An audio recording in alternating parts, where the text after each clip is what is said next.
চারিদিকে নদী, মাঝখানে বাড়িঘর। গাইবান্ধার ফুলছড়ি উপজেলার ফজলুপুর ইউনিয়নের চর গুপ্তমণি, যেখানে চাষাবাদ ও বসবাস করেন চর দ্বীপচরের মানুষ।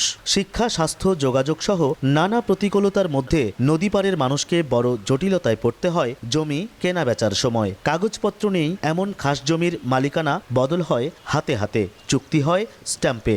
20,000 25,000 যেটা যেরকম জমি সেরকম তার দাম। কাগজ নেই, এই কারণে স্ট্যাম্পে জমিটা কেনা বেচা হচ্ছে।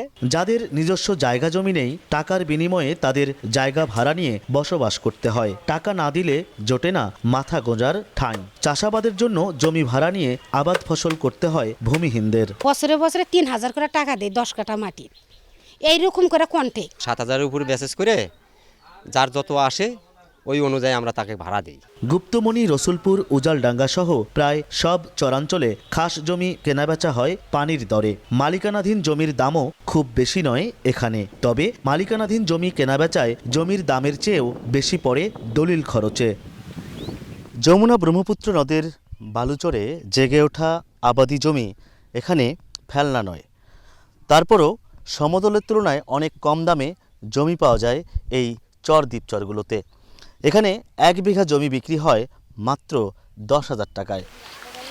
বালুচর 10 থেকে 15,000 টাকা বিঘা কাগজ বিক্রি হয়, আর যেটা আবাদযোগ্য জমি সেটা 30 থেকে 50,000 পর্যন্ত বিঘা। কিনতি যে দাম তার তো ডবল টাকা নাগে দলিল করতি। দুর্ধর্ষ লোকজন তারাই ওই জমিগুলো ভোগ দখল করে খায়। কাগজ নাই, পাতি নাই, সরকারি খাস জমি। আমি অসহায় ব্যক্তি, যদি ওই জমিটাতে বাড়ি করি তাও আমাকে টাকা দিতে হবে। ভাঙনে বিলীন হয়ে যাওয়া নদী শিকস্তি জমি জেগে উঠলে সেই জমির সীমানা ও মালিকানা নির্ধারণ হয় দিয়ারা জরিপের মাধ্যমে। 1862 সালে এই জরিপ শুরু হলেও নদী বিধৌত গাইবান্ধার 4 উপজেলায় দীর্ঘদিন ধরে বন্ধ জরিপের কাজ। আমরা প্রত্যাশা করব যে ভূমি রেকর্ড ও জরিপ অধিদপ্তর এই অঞ্চলে মানুষের ভূমি ব্যবস্থাপনাকে আরো উন্নততর করার লক্ষ্যে এখানে দিয়ারা জরিপের ব্যবস্থা করে। বেসরকারি সংস্থার তথ্যমতে গাইবান্ধার 4 উপজেলার 22টি ইউনিয়নে 181টি চর দ্বীপচরে গ্রামের সংখ্যা 134, যেখানে 4 লক্ষাধিক মানুষের বসবাস।